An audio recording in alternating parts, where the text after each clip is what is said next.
Bismillah. Assalamualaikum warahmatullahi wabarakatuh. Innal hamdalillah nahmaduhu wa nasta'inuhu wa nastaghfiruh wa na'udzu billahi min syururi anfusina wa min sayyiati a'malina. Man yahdihillahu fala mudilla lahu wa man yudlil fala hadiyalah. Asyhadu an la ilaha illallah wahdahu la syarika lah wa asyhadu anna Muhammadan abduhu wa rasuluh sallallahu alaihi wa ala alihi wa ashabihi wa man tabi'ahum bi ihsanin ila yaumiddin wa sallama tasliman katsira. Amma ba'du. Pemirsa Khair TV dimanapun berada, alhamdulillah ala kulli hal, meskipun sudah cukup beberapa pekan yang lalu kita tidak bertemu, tapi insyaallah dengan kemudahan dari Allah Azza wa Jalla pada sore ini kita akan kembali lanjutkan sedikit pembahasan terakhir dari kajian bedah artikel ketika rintikan hujan turun, masuk kepada poin ketujuh. Setelah kita membahas 6 poin sebelumnya, bagi teman-teman yang belum menyimak, silakan bisa menyimak ulang di siaran kajian di channel YouTube Khair TV. Di situ sudah tertera di deskripsi bagian pertama, kedua, 3, 4, 5 dan 6. Bahkan kami siarkan secara berurutan. Jadi biasanya untuk memudahkan para pemirsa, kami pun membahas suatu materi dengan tuntas. Setelah itu baru lanjut atau memulai pembahasan yang baru. Sehingga jadi teman-teman yang ingin menyimak pembahasan tentang rintikan fikih ataupun adab seorang muslim ketika hujan, maka ada di pembahasan ketika rintikan hujan turun. Begitupun kajian-kajian sebelum. Jadi tidak teracak insyaallah, agar teman-teman juga bisa merunut pembahasan, mencatat pembahasan setiap tema dengan lengkap, sehingga bisa diamalkan dengan mudah. Wafaqanallah.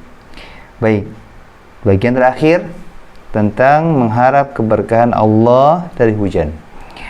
Setelah kita membahas tentang keutamaan hujan, sikap seorang muslim terhadap hujan, maka bukan hanya sikap ketika awal hujan turun, bahkan di akhir hujan turun, ketika hujan selesai Allah turunkan, kita pun harus tetap bersikap sesuai konsep Islam, yaitu mengharapkan keberkahan dari Allah disebabkan hujan yang telah Allah turunkan. Dalam hadis yang sahih, sahabat Zaid bin Khalid al-Juhani radhiyallahu anhu berkata, hadisnya cukup panjang, silakan teman-teman bisa menyimak redaksi hadisnya dalam artikel yang sudah tersedia di deskripsi melalui tautan yang sudah disertakan di dalam deskripsi video. Saya bacakan maknanya saja. Rasulullah SAW memimpin kami salat subuh di Hudaybiyah pada suatu malam setelah turun hujan. Setelah selesai, beliau menghadapkan wajahnya kepada orang banyak, kepada para jamaah, kemudian bersabda, tahukah kalian apa yang sudah difirmankan oleh Rabb kalian? Maka para sahabat, orang-orang yang hadir pada saat itu menjawab, Allah dan Rasulnya lebih mengetahui.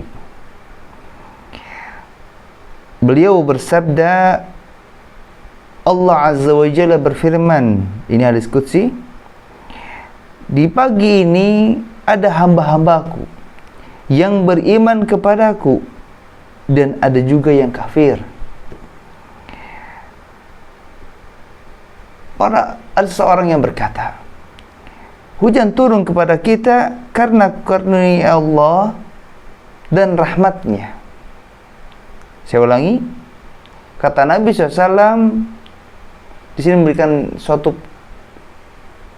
dua pernyataan yang bisa menentukan antara orang ini dia beriman atau dia kafir. Sebagaimana berita yang Nabi SAW sampaikan ini. Orang yang berkata hujan turun kepada kita karena karunia Allah dan rahmatnya, maka dia adalah orang yang beriman kepadaku dan kafir pada bintang-bintang. Adapun orang yang berkata dengan makna yang sebaliknya, hujan turun disebabkan bintang ini dan itu, maka dia telah kafir kepadaku dan beriman kepada bintang-bintang. Hadis riwayat Bukhari nomor hadis 801. Saya ulangi sekilas dari hadis ini. Sahabat Zaid bin Khalid al-Juhani radhiyallahu anhu, beliau memberikan cerita bahwa ketika itu Nabi SAW mengimami salat subuh di Hudaybiyah, dan pada subuh tersebut adalah momen setelah turunnya hujan. Setelah selesai mengimami salat berjamaah, beliau menghadap kepada para jamaah, pada para sahabat Nabi radhiyallahu anhum.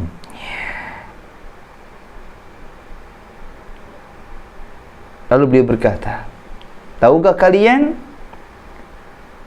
apa yang sudah Allah firmankan, apa yang sudah Allah jelaskan untuk kalian? Lalu para jamaah, para sahabat Nabi mengatakan, ini adab-adab para sahabat kepada Nabi SAW. Ketika diberikan suatu pertanyaan, mereka tidak tahu, maka mereka menjawab, Allah dan Rasulnya lebih tahu.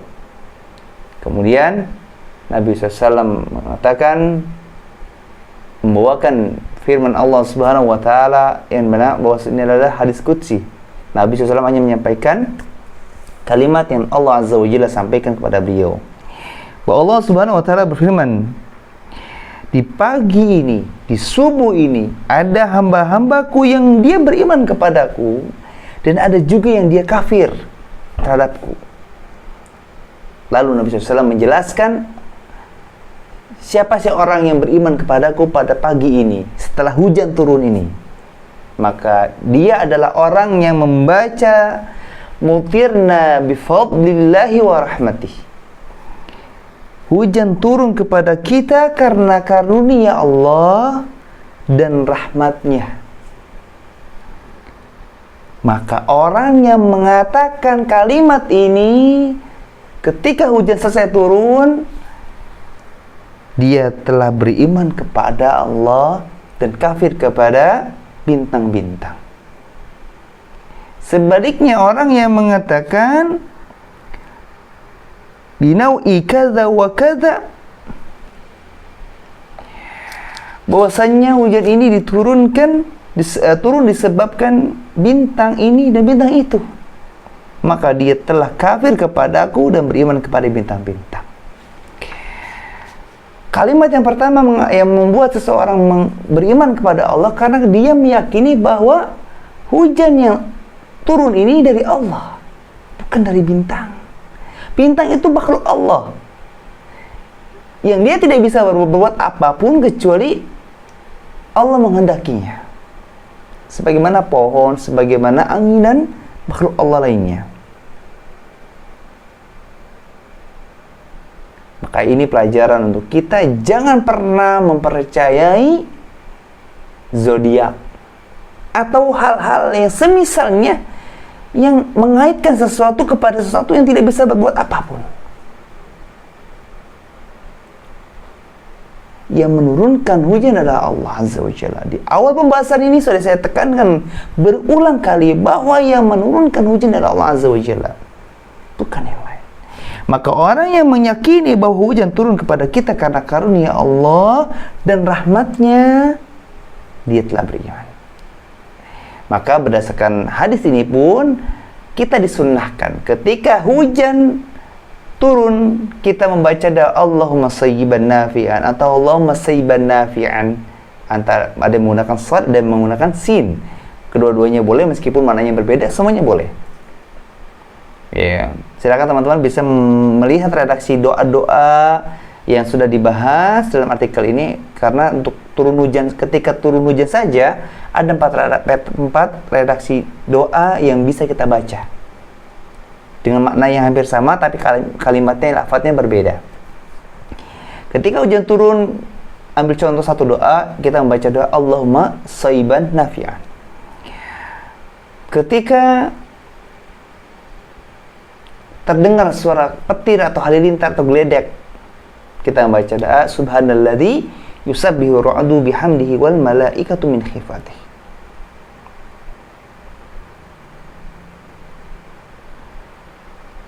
Ketika hujan reda, hujan berhenti, maka kita pun disunnahkan membaca doa mutirna bifadlillahi wa rahmatih.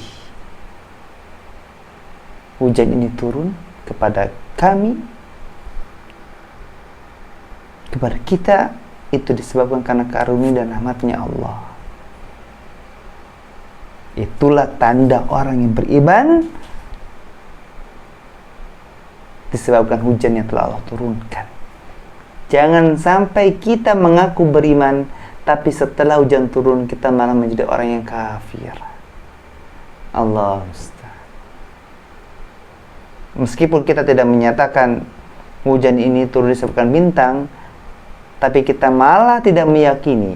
Mungkin tidak menyatakan demikian, hanya saja tidak meyakini, bahkan tidak memberikan besar harapan terhadap hujan yang telah Allah turunkan, cuek terhadap hujan yang Allah turunkan, khawatir.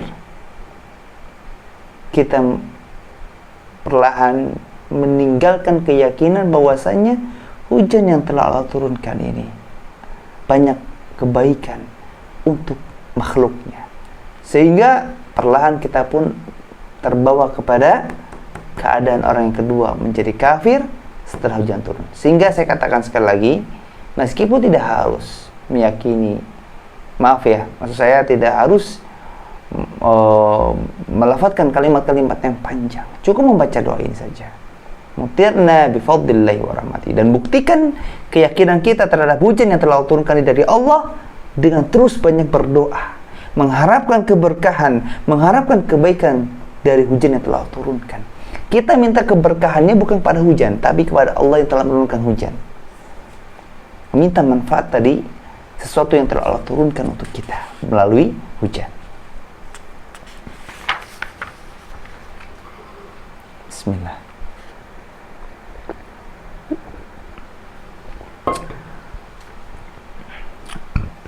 Selanjutnya, sahabat Anas bin Malik radhiyallahu anhu berkata,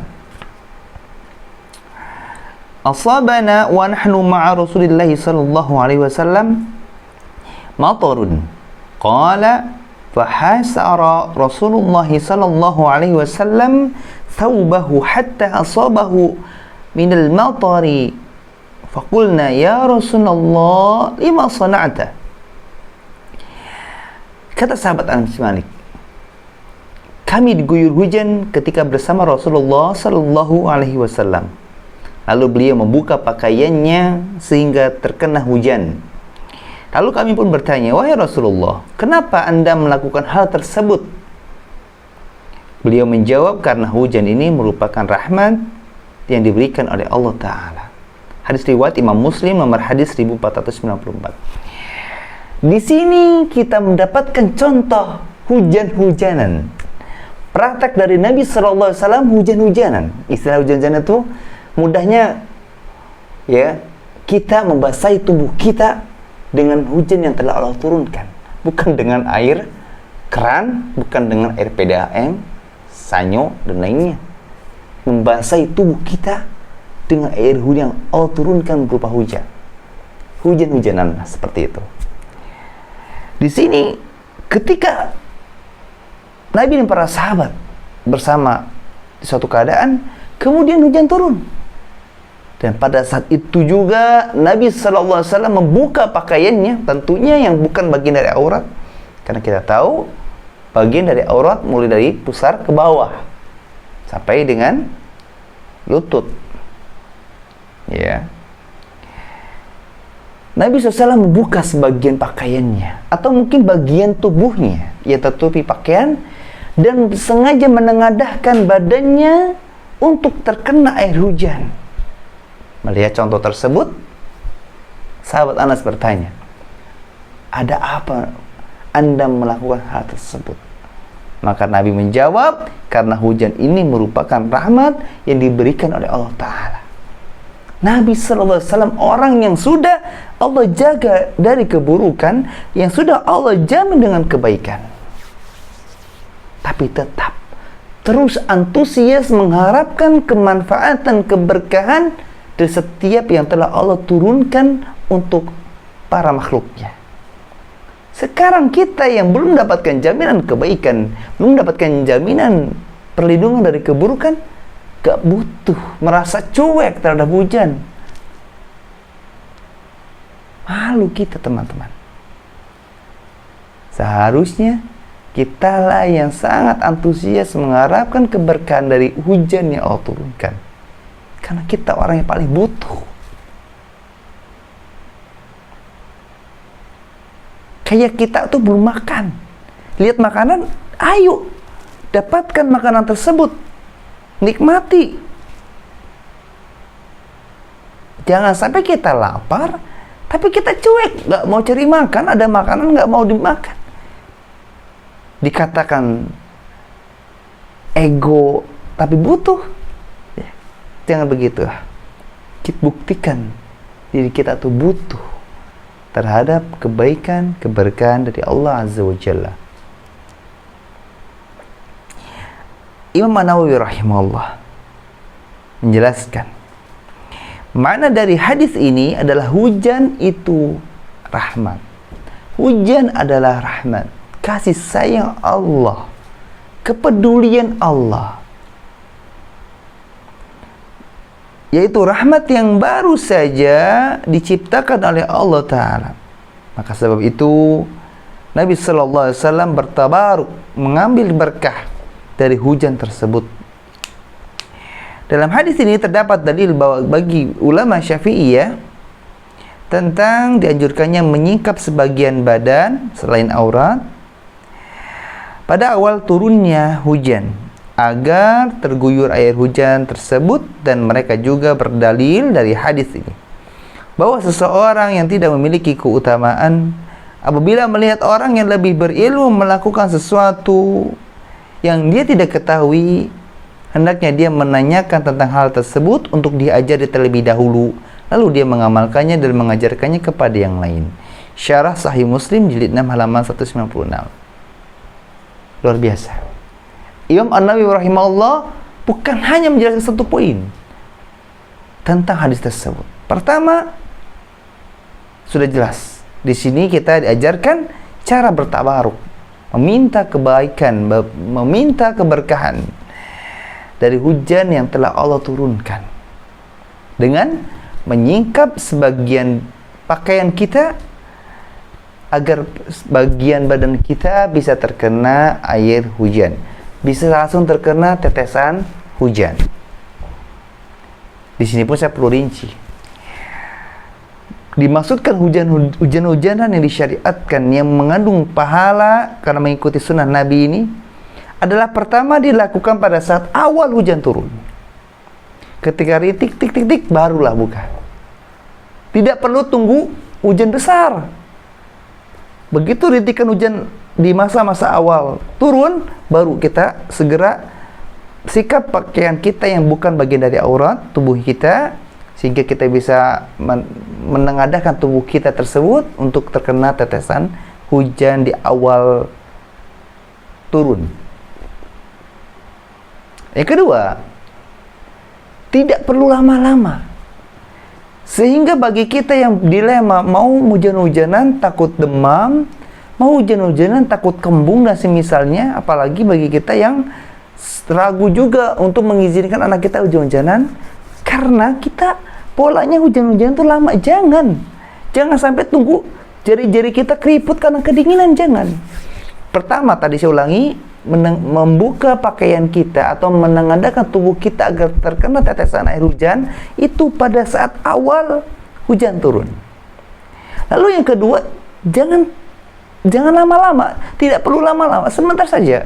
Mungkin semenit, 2 menit, atau berapa detik, nggak masalah. Karena di sini tidak dijelaskan harus sekian lama, tidak dijelaskan berapa lama seseorang harus menengadahkan tubuhnya agar terkena tetesan hujan, tidak. Bahkan di sini Rasulullah hanya diceritakan membuka sebagian pakaiannya atau mungkin menengadahkan tubuhnya agar terkena air hujan, itu saja. Tidak dijelaskan berapa lamanya. Itu pelajaran untuk kita, sehingga tidak lagi ada kecemasan, tidak ada lagi keraguan. Hujan turun, tengadahkan badan kita, buka pakaian kita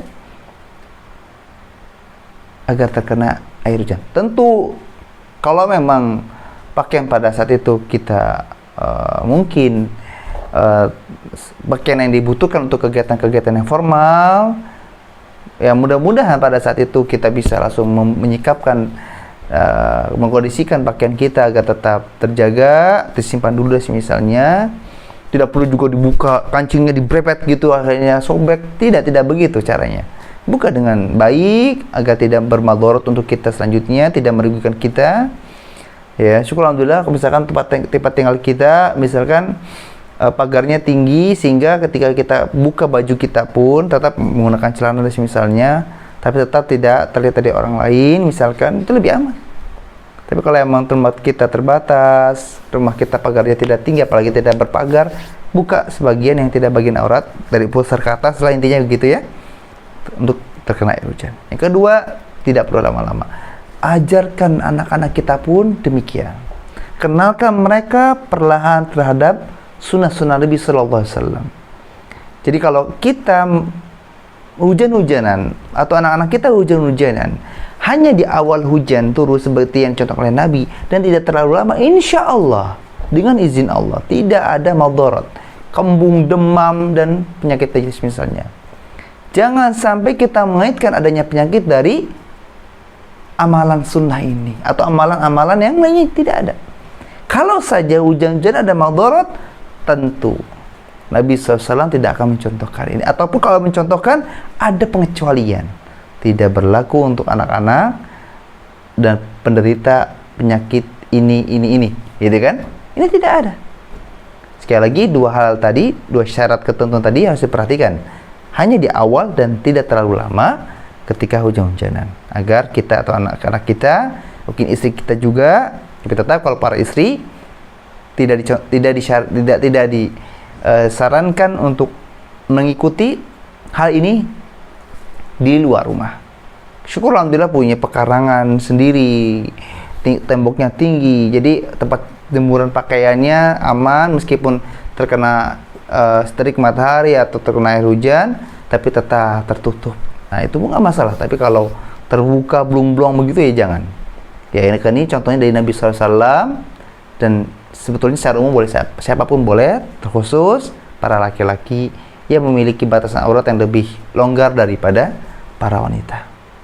Ya, jangan takut sakit. Insya Allah, kalau kita memperhatikan dua persyarat ketentuan tadi, tidak ada lagi kekhawatiran demam, kembung setelah hujan-hujanan. Biiznillah. Yang kedua, faedah dari hadis ini adalah ketika kita melihat orang yang berilmu mengamalkan ilmunya dengan suatu perbuatan, suatu amalan, dan kita tidak tahu yang dilakukannya itu berdasarkan syariat atau tidak misalkan, maka tabayun dulu, minta klarifikasi, minta penjelasan. Seperti para sahabat yang bertanya tentang sikap Nabi ketika hujan, beliau membuka pakaiannya dan menengadahkan tubuhnya agar terkena tetesan hujan. Para sahabat orang-orang cerdas, orang-orang pintar, tapi mereka juga cermat. Jangan sampai ngikutin tanpa ilmu. Inilah larangan, mengikuti sesuatu tanpa ilmu. Sehingga para sahabat bertanya dulu, kenapa engkau melakukan hal tersebut, wahai Rasulullah? Maka Rasulullah menjelaskan bahwa hujan ini adalah rahmat yang diberikan oleh Allah Ta'ala. Setelah dijelaskan bahwa kenapa Nabi menengadahkan tubuhnya ke langit atau menengadahkan tubuhnya membuka pakaiannya agar pakaiannya terkena, tubuhnya kena air hujan, terkena tetesan hujan, karena beliau ingin tubuhnya terkena rahmat Allah yang Allah turunkan berupa air hujan. Setelah diberikan penjelasan, setelah diberikan ilmu, barulah para sahabat mencontohkan.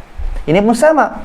Ketika kita menemui praktek dari seseorang, mau itu dia statusnya ustadz kah, ataupun penuntut ilmu kah, ataupun dia mungkin orang yang kita tidak kenal dia dari mana, usianya muda ataupun lebih tua, ketika dia mempraktikkan sesuatu yang kita tuh, ini dia antara benar sesuai syariat ataukah salah, tabayun. Kalau memang benar, dia bisa membawakan dalilnya, ikuti. Jika salah, kita tegur. Sebagaimana di beberapa keadaan, saya ambil contoh pengalaman saya pribadi. Saya pernah di salah satu masjid di Cirebon. Pada saat itu selesai mengisi kajian, kalau tidak salah waktu subuh ya, jadi kajiannya pada subuh.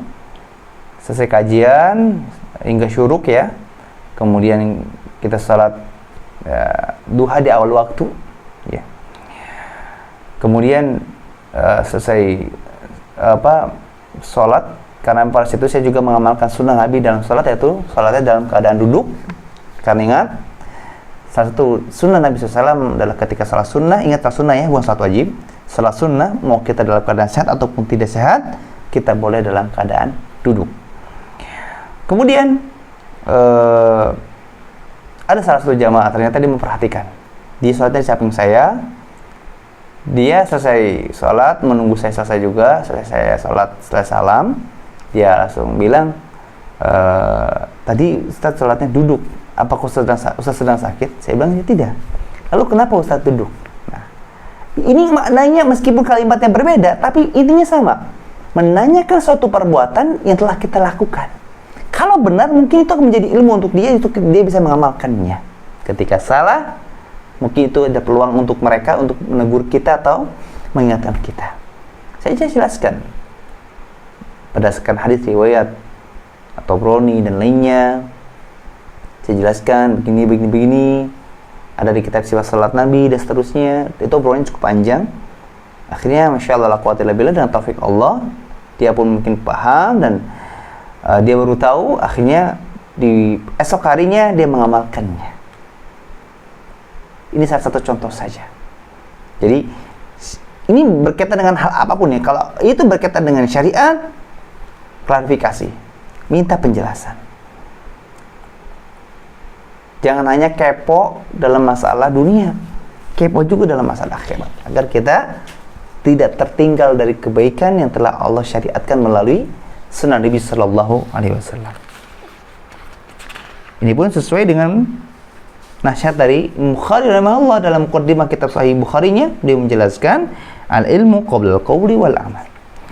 Ilmu itu hendaknya dimiliki sebelum berkata dan beramal.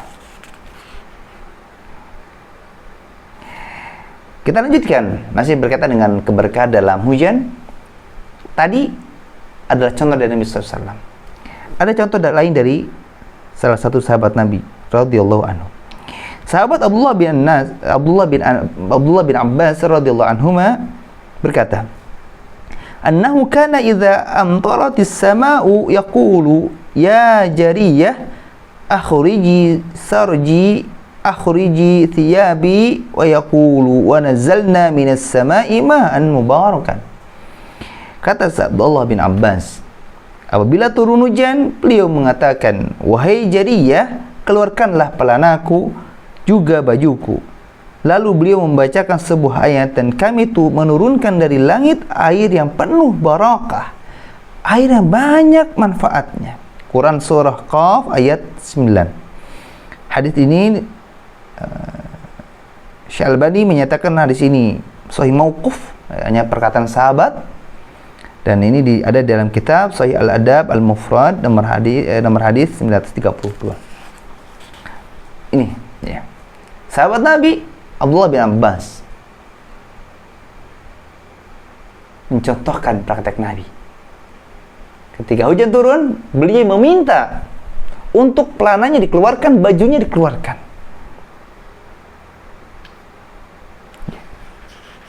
Karena beliau yakin. Karena Allah Azza wa Jalla berfirman, kami menurunkan dari langit air yang penuh barokah, yaitu hujan. Air yang jumlahnya tidak terkira.